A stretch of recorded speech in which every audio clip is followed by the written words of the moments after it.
Добро утро на сите. Боже благослов. Добро утро на сите. Не сте разбудени уште. Мислам дека ветрот синека што маваше многу по прозори, по кој знае што се удираше, јас го слушав и беше многу гласен. Во секој случај.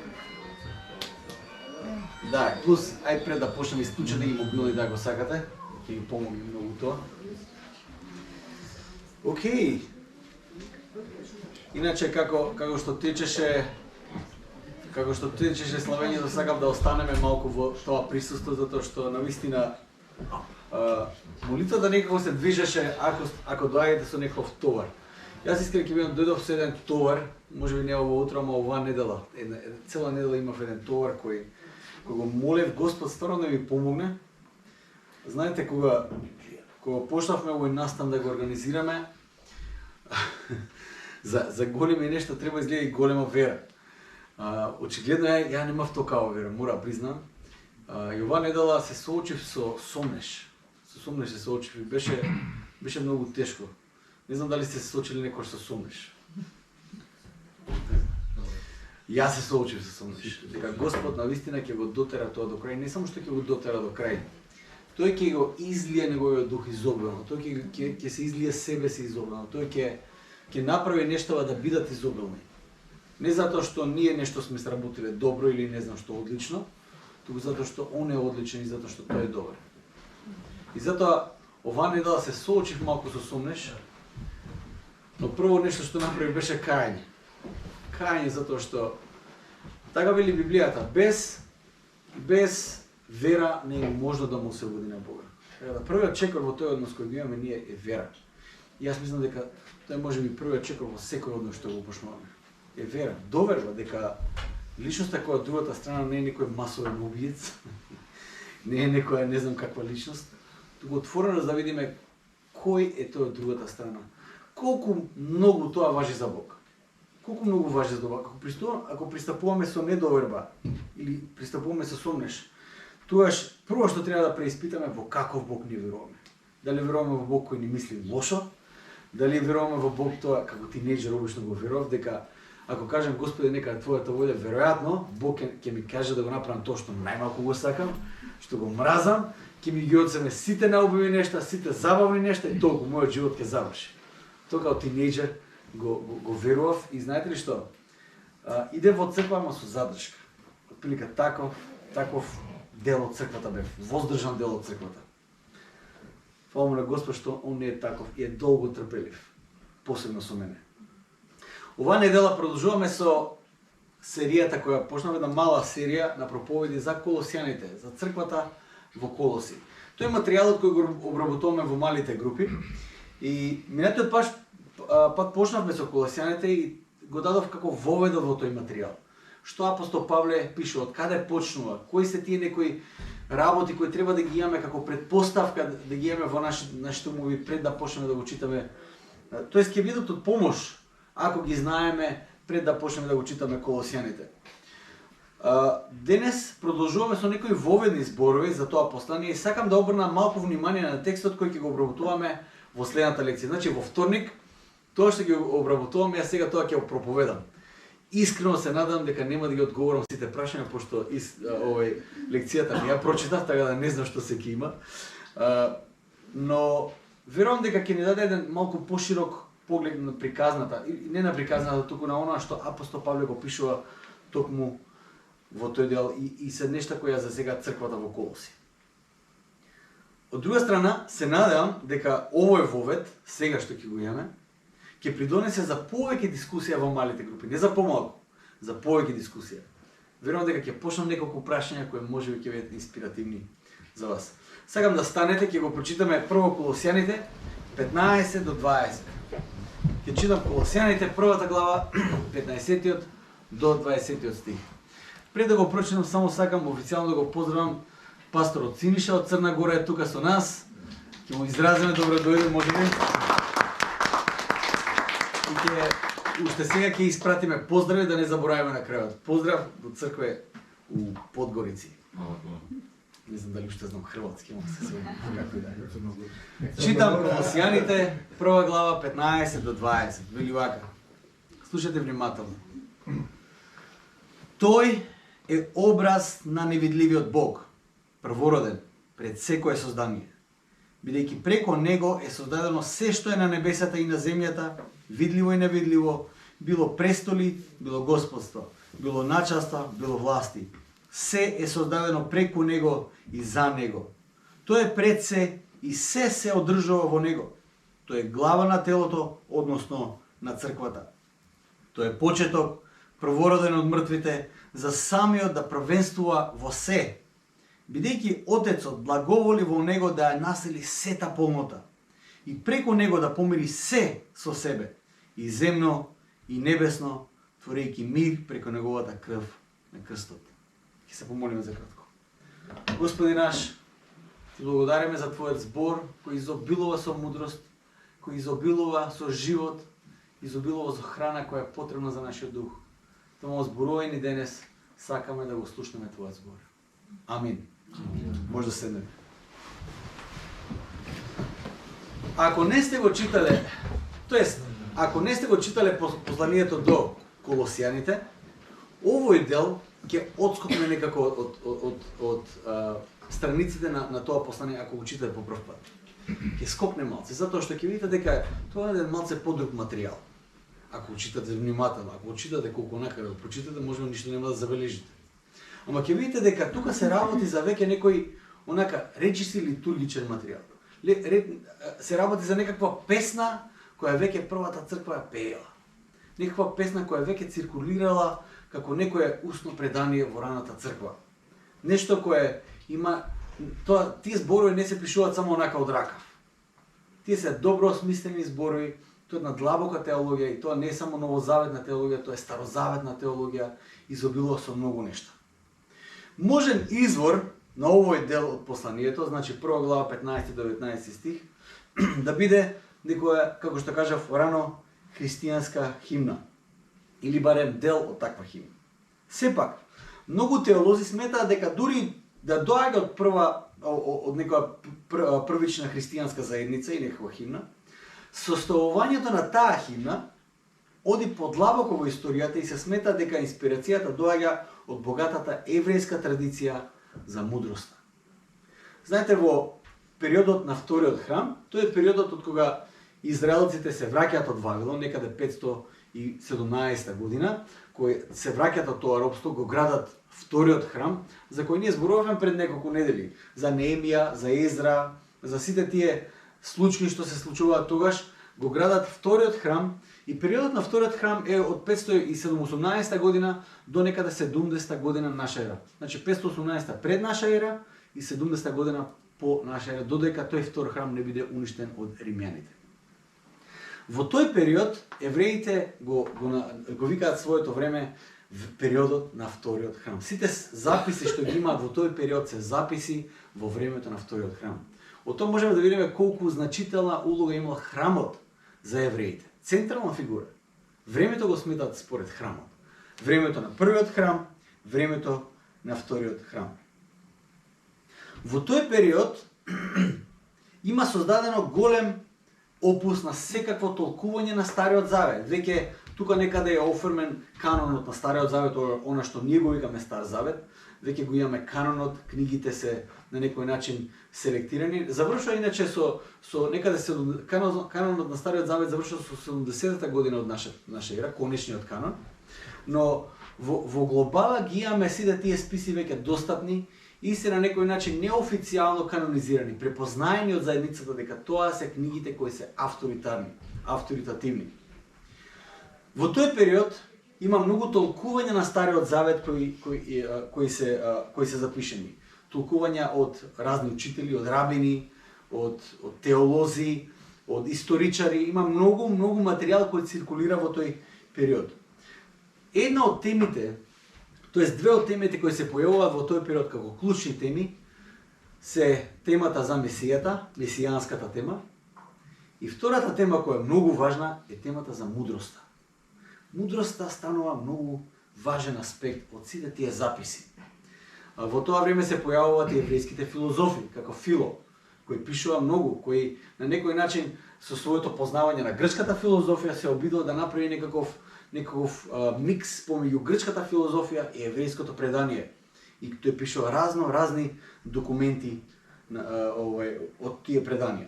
Во тој период напишани се дефтероканонските книги како Мудрост Цигарахова. Ако го земете, мислам дека ова, не знам дали ова вака, со дефтероканонски книги, ќе видите дека освен 66 книги кои се канонски, има и дефтероканонски книги кои се меѓу кои е Мудрост Цигарахова. Има Мудрост Соломонова и некои други книги. Во голема или во помала мера, тие некои книги биле доста влијателни во времето на првата црква. Важни текстови кои биле многу влијателни и инспирација за тој огромен опус кој изобилува со мудрост се Битие првата глава и Изреки 8-та глава. Битие прва глава се однесува на создавањето, на тоа како Господ го создава светот, таа прекрасна поема која е опишена за создавањето, причината како зошто Господ го создава, се појавуваат темите на, како да кажеме, создавање на Божи образ. И Изреки 8 глава се однесува на мудроста. Мудроста која во тој опус е персонифицирана, која се појавува како личност, која присуствува на сите тие сегменти од создавањето, па дури пред создавањето, мудроста е присутна. Да кажеме, да кажеме што пишува во тој опус. Изреки 8 глава 22 до 24 стих. Има многу што пишува таму за мудроста, но ова е еден важен дел. Вели вака. Мудроста вели: Господ ме имаше во почетокот на својот пат. Пред своите созданија, многу одамна. Вообличена сум уште од вечноста, од почетокот, пред создавањето на земјата. Се родив кога уште немаше бездни, додека немаше извори на изобилни води. Тоа мудроста го кажува во Изреки 8 глава. Писателот на таа книга ја персонифицира мудроста. Подоцна мудроста се јавува како жена, која е вешта жена, да кажеме, да го земам тој израз. Жена која го пази својот дом, жена која изобилува со мудрост. Некаде на крајот на Изреки се појавува, се персонифицира мудроста како жена. Можам да разберам како овие два текста стануваат толку влијателни инспирација на неколку генерации мислители да пишуваат за мудроста и да ја персонифицираат до тој момент до кој во таа персонификација ја гледаат како се исполнува во визијата на Месијата. Знаете, црквата гледа како тој лик на мудроста се исполнува во ликот на Месијата. Месијата е оној кој е вечниот збор, оној логос за кој Јован пишува. Кој збор е мудар и кој битисува заедно со Бог од самиот почеток и кој вечно се раѓа од Отецот. На теологија која црквените отци ја влечат токму тие текстови. Многу теолози сметаат дека инспирацијата на оваа химна која читавме пред малку доаѓа од таа традиција на мудроста со која првата христијанска заедница била многу добро запознаена. Иако оваа химна во Колосијаните има очигледно влијание од традицијата на мудроста, сепак оваа химна што ја читавме има многу повеќе од само Битие прва глава и Изреки 8 глава, каде темите се движат единствено околу почетоците. Во оваа химна за Христос, покрај темите за создавањето, се темите на Божјата објава и важната тема на спасението. Многу важна работа. Во оваа химна јасно е представено дека Бог, кој во почетокот создал се, во текот на историјата се објавил и истиот Бог кој создал е вклучен во откупувањето на целото создание. Тема која не е присутна во опусот на мудроста. За да разбереме кој е Исус, за да разбере кој е Исус првата црква, со право го зема во предвид материјалот на целиот Стар Завет. И преку тој материјал се обидува да разбере кој е Исус и што тој направи. Како резултат на таков пристап ја имаме таа химна која читав. Тоа е една прекрасна химна, прекрасни зборови кои јасно укажуваат кој е Исус и што тој направил.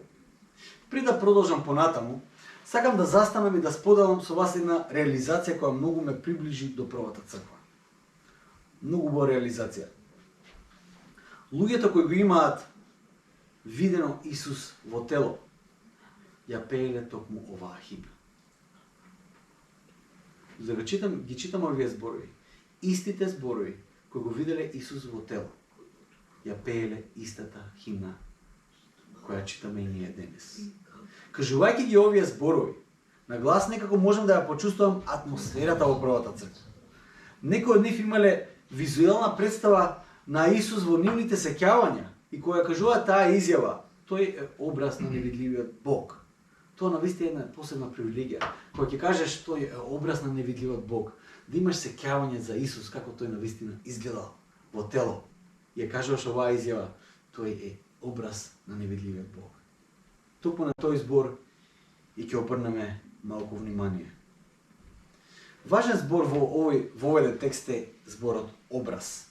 Или грчкиот збор е икон, или нашки кажано икона. Сликата или образот во суштина треба да служи за некој да го види. Сликата и образот не служат за ништо друго освен за некој да го види, да посведочи за нечи израз. Да посведочи некој да го види нечи образ. Во македонската традиција дури имаме една поговорка да го обелиме образот. Многу е важно тоа. Мора да го обелиме образот. Ако го извалкаме, треба да го обелиме. Образот има смисла доколку се гледа. Христос е образ на невидливиот Бог. Во образот кој е Христос ние можеме да ја видиме Божјата мудрост, Божјиот збор и Божјата моќ. И се многу важни нешта. Апостол Јован ќе го потврди тоа во своето евангелие каде ќе напише Бога никој никогаш не го видел, единородениот син Бог кој е во прегратката на таткото, тој го објави. Токму за таков образ станува збор овде. Исус е образ на невидливиот Бог. Ние сме сведоци или приматели на тој образ Божи. Сведочиме за мудроста и моќта Христова која доаѓа преку неговиот збор. Бог, кој е невидлив, одлучи да стане видлив преку Исус Христос. Можеме да разбереме оваа изјава вистински. За нас и нашето спасение, невидливиот Бог стана видлив. За нас и нашето спасение, невидливиот Бог стана видлив. Јас на мејл пратив една слика, ама требаше изгледа овакво. Ај види само дали може да ја пуштиме, пошто сакав една поинта да направам, да видите како апостол Павле го структурира текстот. Вака се, овие 2 недели сте малку како на предавање, да видите што значи теолошко предавање. Ја не сум професор, се обидувам да бидам колку што е можно поблиску до искуство на професор, но мислам дека ќе ја види сликата на мејл. Сега ќе ја видиме. Океј, да видиме како апостол Павле ја структурира оваа фраза. Ќе видиме од таа богата традиција ќе видиме и паралелизам или кајастички структури кои евреите ги користат во нивното пишување. Има многу, знаете, евреите биле многу паметен народ. Тоа не е некоја тајна. Кога пишувале, едноставно користат структури кои дават одредена симетрија на текстот. И нема ништо случајно. Имаме да кажеме 15 до 20 стих, целата оваа химна е малце нестандардна, но има одредени паралели кои се многу важни. Сега ќе ги видиме. Се надевам. Само да ги видам. Добро. Го најде? Ги нема на мејл? Може на AirDrop да ги пратиш. На AirDrop да ги пратам. Ајде да пробам. Океј. Мислам дека ги немам тука. Како и да е. Ќе ве носам по текстот, па верувам дека ќе сватите за што станува збор. Прво, ако имате текстот пред вас, прво почнува со 15 стих.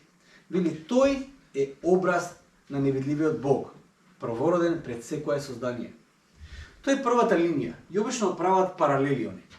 Првата линија која соодветствува со текстот тој е пред се и се одржува и се одржува. Тој е почеток првороден од мртвите. Ако видите 15 стих и 18 стих, вториот дел, ќе видите какви паралели има. Само да видам дали има логика да почекам или не. Па нема логика? Океј. Океј, ќе почнам со еден друг дел, па ќе се вратам на ово.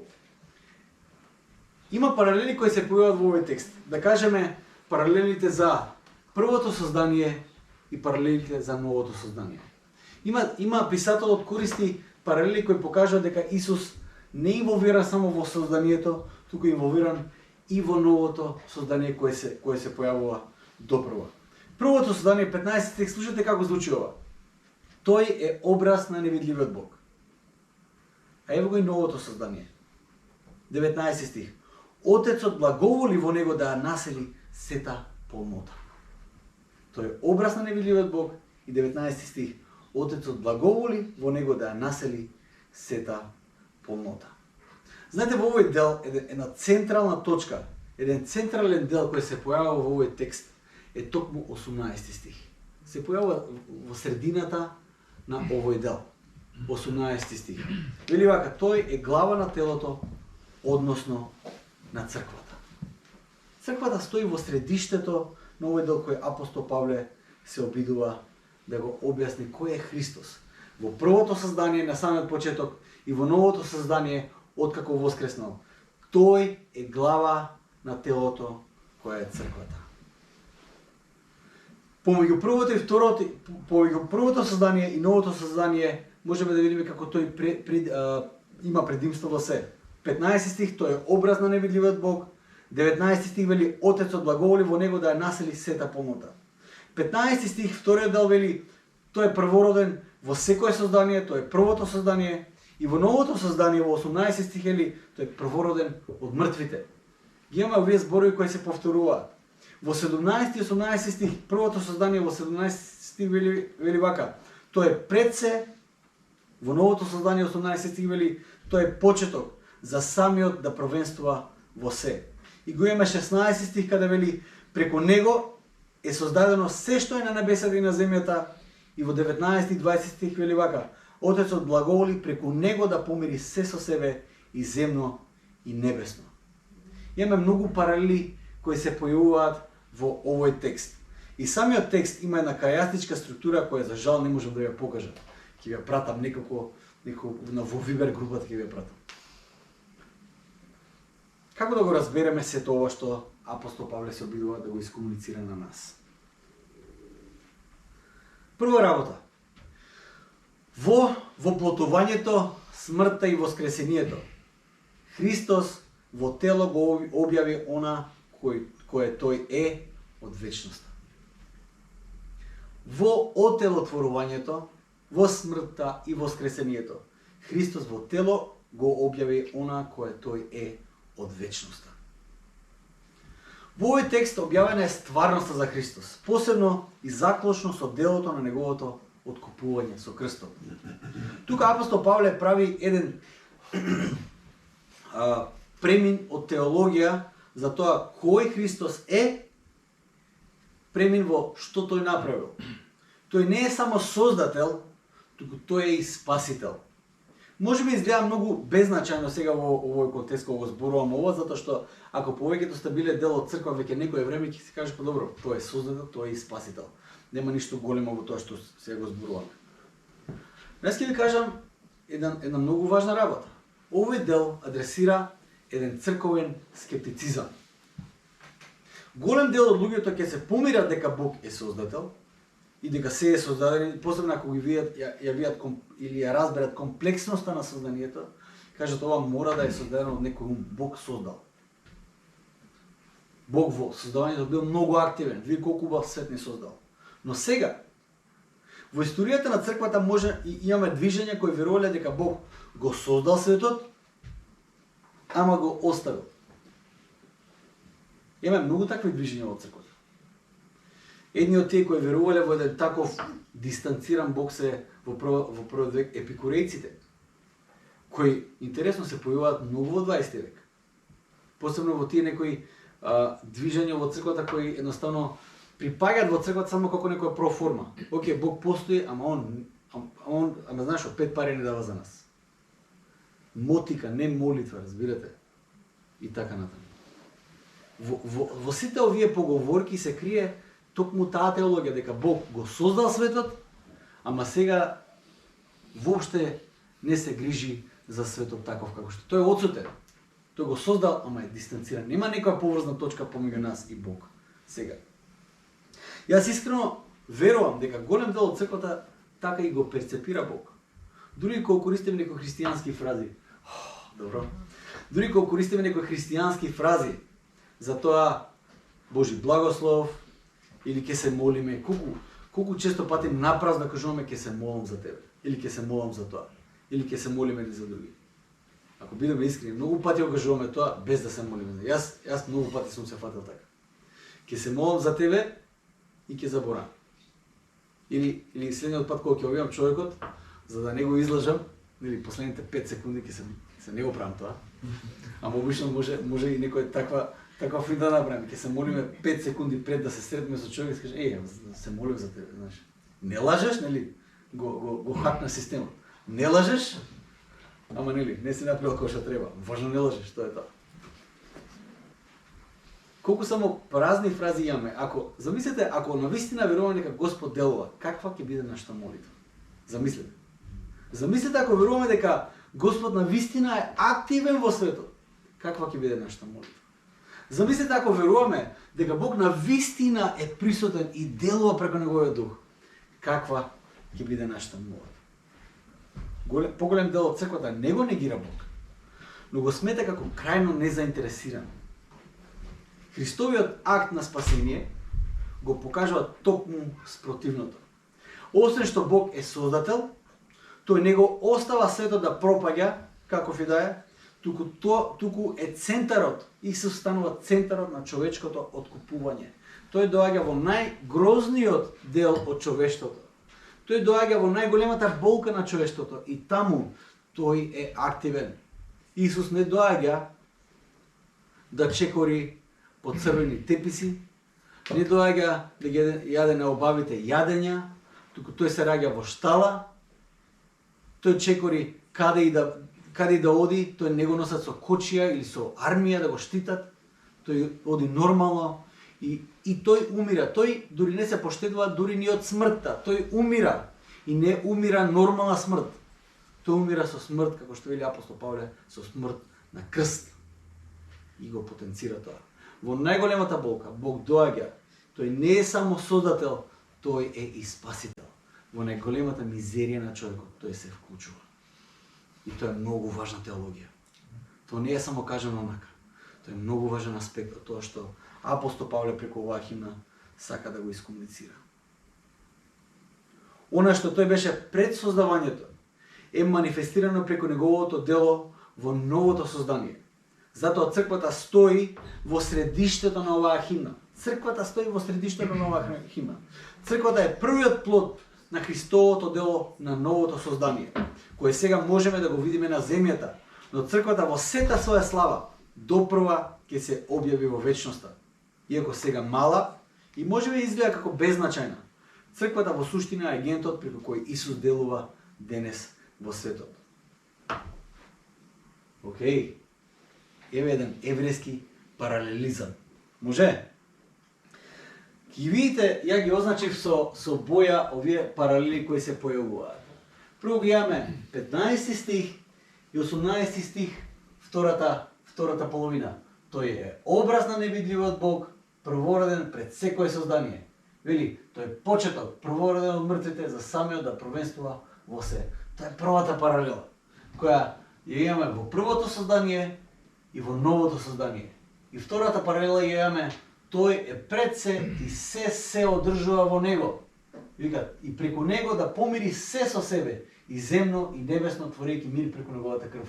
Го имаме тој некој сеопфатен аспект на Христос, кој е присутен во се и кој опфаќа се. И во средината имаме главната поента. Тој е глава на телото, односно на црквата. Црквата стои во центарот на оваа теологија. Освен тоа што го кажавме до сега, што сака апостол Павле друго да каже? Вториот аспект кој сакам да го комуницирам во овој текст се сите нешта. Се е опфатено. Јас на тасатурата не знам да го користам ова и уште не сум го открил кај се наоѓа. Само ќе видите дека ако се обидам јас да го пишам овој текст, ќе видите дека ќе многу проблем. Се појавува на повеќе места. Создадено се што е на небесата и на земјата и така натаму. Тој е пред се и се одржува во него. Го има понатаму. Тој провенствува во се и преку него да помири се со себе. го имаме овој сеопфатен аспект на Христос во неговата личност, од самиот момент на создавање, откупување, почеток и крај. Сеопфатна слика на Христос е многу очигледна. Преку него да помири се со себе, и земно и небесно, творејќи мир преку неговата крв на крстот. Химната завршува со Христовото дело на откупување. Сите нешта се помирени во и преку него. Која е целта? Која е целта на сето ово што го зборувам? Која е целта на сето тоа што Христос го има направено? Помирување. Помирување. Очигледно има веќе некој непријателство кое стои помеѓу нас и Бог. Очигледно. Знаете, добрите дела за по кои сите се стремиме се многу тешки и многу не чинат многу пати. Си мислиме, обично во нашето општество, тие што не се снаоѓаат во наводници, тие што не крадат и лажат, ги викаат за глупи. Не се снашле. Глуп, снајди се. Така. Добрите дела обично се многу тешки, одма се контра на течението кое се очекува од тебе. Не е лесно. Има одредено непријателство кое е многу очигледно. Која е целта? Помирување. Како? Преку крстот. Преку крстот, единствено преку крстот доаѓа тоа помирување. За кого е наменето? Доаѓаме повторно до тој збор. Сите нешта на небото и на земјата. Целата библиска наратива води кон таа точка. Создавање, пат во грев, откупување и ново создание. Тоа е течението на целата историја на човештвото. Создавање, пат во грев, откупување, ново создание. Во сите тие аспекти Исус е присутен. И трета работа, која е многу важна, јас се нарекувам примената теологија. Апостол Павле никогаш не завршува со сува теологија. Никогаш, апсолутно никогаш. Тој навлегува во многу онака системски работи, многу филозофски работи. Понекогаш ми треба неколку пати да прочитам една реченица да сватам што тој пишува. Минатата проповед имавме само воведот, еден дел од воведот, 9 до 14 мислам дека беше. Тоа е една комплицирана, долго, проширена реченица, која апостол Павле ја составува многу внимателно. И тоа што тој ја диктира, покажува само каков гений бил тој човек. Едноставно, апостол Павле не се штеди да каже, ајде да напиша некои прости зборови. Не. Тој пишува длабоки мудрости, длабоки зборови пишува. Длабоки мисли. И за тоа сведочи апостол Петар во едно од неговите посланија. Вели, братот Павле пишува некои длабоки тајни, кои некои ги користат за своје, како да кажам, за некоја самоправедност, за изговор да прават глупи работи. А му вика, не го разбрале. Едноставно не го разбрале братот Павле, што пишува. Апостол Павле пишува длабока теологија, но тој не завршува таму, тој никогаш не завршува со сува теологија. Тој секогаш завршува на местото каде смета дека се исполнуваат сите нешта што ги размислуваме и веруваме теоретски и рационално. Тоа место е црквата. Црквата е центарот на теологијата на Павле. Црквата секако на која глава е Христос. Црквата е местото каде се си има своја цел. Се што веруваш, завршува во животот на црквата. Твојот живот во црквата ја открива твојата длабока теологија. Прашањето е, што се открива за тебе животот во црквата? Што се открива за тебе? Служење? Дали пристапуваш со служење? Дали пристапуваш со некој поучување? Дали следиш? Дали имаш некоја бунтовност? Дали пристапуваш во црквата со молитва? Дали копнеш по некој заедништво? Или си воздржан? Или имаш некоја воздржаност? Или имаш некој висок гард? Црквата кога ќе дојдеш има висок гард, да не ме погоди нешто, некој збор. Дали имаш некоја недоверба? Сето тоа што сега го набројувам, ако го има во твоето срце, тоа е твоја теологија. Верувајте, тоа е теологија, применена теологија. Затоа што теологијата од тука преминува тука. Ако остане тука, тој џабе во од тие книгите што е Патот на христијанинот или не, Pilgrim's Progress, изгледа така се преведува на македонски, Патот на христијанинот. Една многу интересна книга. Тој христијанин, кој се вика христијан, християн се вика, го преведам одма, иначе на англиски е Christian. Оди на сите места и среќава секакви луѓе. Помеѓу сите тие луѓе што ги среќава, тој среќава еден кој многу сака да збори за теологија и кој се знае. Буквално се знае. На секоја тема човекот има за што да збори. Арно ама нема вера. Едноставно неговата теологија која е тука воопшто не влегла навнатре. Та има една сува теологија и ништо не допира до него. Размисли убаво за тоа како твојот црковен живот се манифестира и што тоа би значило и зошто тоа се појавува на еден таков начин. Како што откривме, црквата е телото Христово, каде учеништвото го има својот вистински дом. Учеништвото не е на интернет или во некоја книга, учеништвото е во црквата, во контекстот на црквата, каде навистина твојата вера, твоето знаење, твојот живот ќе бидат тестирани. Животот треба да се тестира. Апостол Павле многу често пати ќе го наведе христијанскиот живот како живот на атлетичар или живот на војник. И сите тие символи укажуваат дека како ако си војник, тоа што треба да бидеш спремен. Треба да бидеш наоружан со, како беше тоа, шлемот, со штитот на верата, со мечот кој е уствари Божиот збор. Има некои работи кои апостол Павле ги кажува таму. Од друга страна, апостол Павле животот на христијанот го споредува како атлетичар, кој се спрема цел живот за да трча, да истрча трката до крај. Не е важно дали христијанот пред 5 години истрчал некоја трка, јас пред 5 години, знаеш колку трчав. Сега веќе нели. Поинтава дали сега ќе истрчаш трката до крај. Знаете, Усеин Болт да се појави на оваа олимпијада да каже јас заслужувам медал, ама чека зошто? Тогаш го скршив рекордот, да, ама сега не можеш да трчаш, нели? Мислам, тоа е нормално, секоја символика си има своји граници, така да и ова не е совршена символика. Само покажува на тоа што значи христијанскиот живот. Апостол Павле не споредува за сега во црквата каков е нашиот живот. Црквата е место каде што ние учиме како да одиме и надвор и како да бидеме вистински сведоци на образот Христос за кој ние сме посведочили. Христовото дело се открива во делото на црквата. Црквата е најважна за Христовото дело.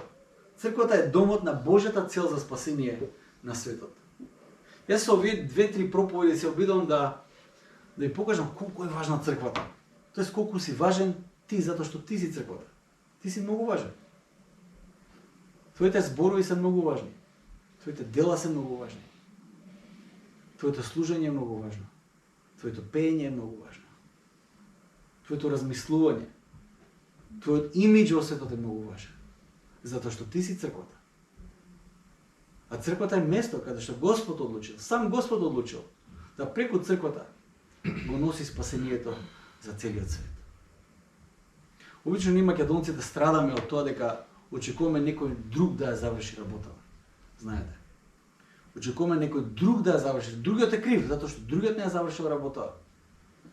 Со Фани пред некој ден зборевме, тоест она кажа, а ја се приклучив, ни смета тоа многу што ѓубрето е многу расфрлено насекаде. Многу ѓубри има тука и тоа е многу ме нервира. Устилот нема момент кој ја ќе се навикнам на ѓубрето или Фани. До толку одиме што кога ни доаѓаат некои гости од страна, знаеме која рута да ја возиме за да го избегнеме ѓубрето да не го видат, знаете, контењерите. То не е ни наше ѓубре, мислам, наше ѓубре е, да кажеме колективно, но не е изчистено. Не сме ни одговорни за таа работа. Баш пред некој ден Фани спомна, вика, некој ден, само нека помине настанот, пошто сега животот ни се дели пред настанот и после настанот. Нашиот живот е пред настан и после настан.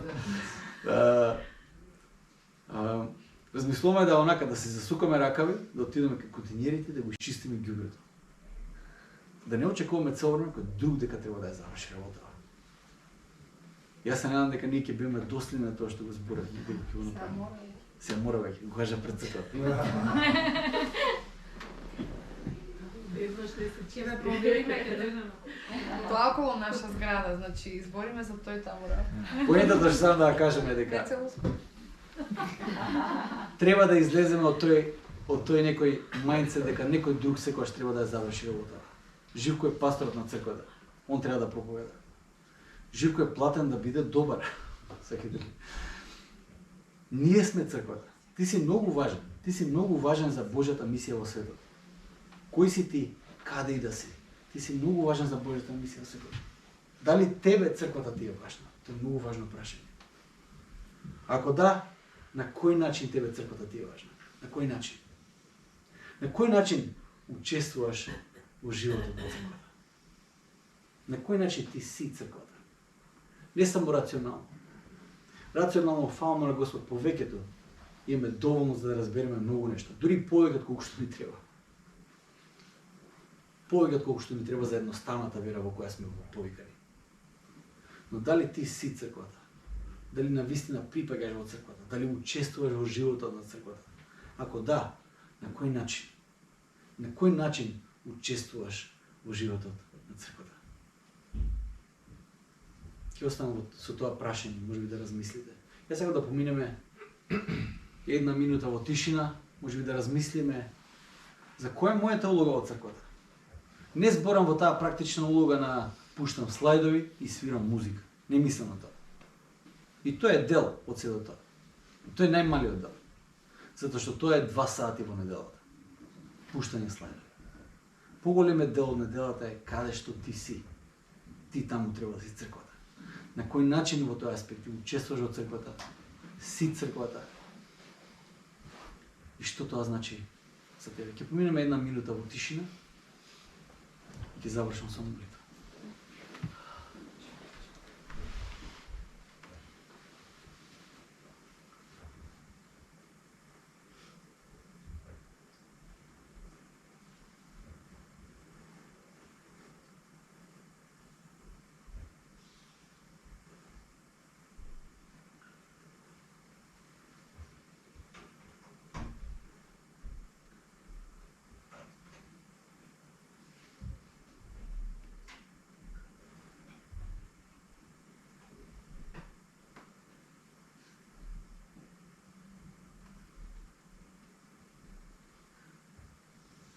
Татко наш небесен, верувам дека никој од нас нема ни да знаеме од каде да почнеме, Господи. Затоа што верувам дека многу прашања не преплавуваат, Господи, по прашање на тоа кои сме ние, како учествуваме во Твојата црква, Господи. Татко мој небесен, јас те молам да преку Светиот Дух ти донесеш едно пресведочување за тоа каде се наоѓаат нашите срца. По прашање на Тебе, Господи, каде се наоѓаат нашите срца? Дали те веруваме на Тебе во целост? Дали те следиме чекор по чекор? Дали навистина се даваме целосно на Тебе? Татко небесен, помогни ни да видиме кај си Ти во целата ова приказна на животот. Да видиме и да ја сватиме мисијата во која Ти ни повикуваш, Господи. И Господи, да разбереме колку ние сме важни за Твојата мисија. Толку важни што Ти си не откупил со смртта на крстот. И си не повикал од царството на темнината во Твоето царство на светлината, да учествуваме во мисијата. Да учествуваме во тоа дело на црквата, на спасението за целиот свет, за откупувањето на целиот свет. Ти нас не повикуваш да учествуваме во таа мисија. Господи, преку Твојата благодат направи недостојни за таа мисија. Господи, каде се да се наоѓаме? Да бидеме вистинско светло за луѓето околу нас и да бидеме црквата која Ти си ја намислил уште од почетокот на светот. Благослови не со Твоето присуство и со Твојата мудрост, Господи. И се останува во Твоите таткови раце. Амен.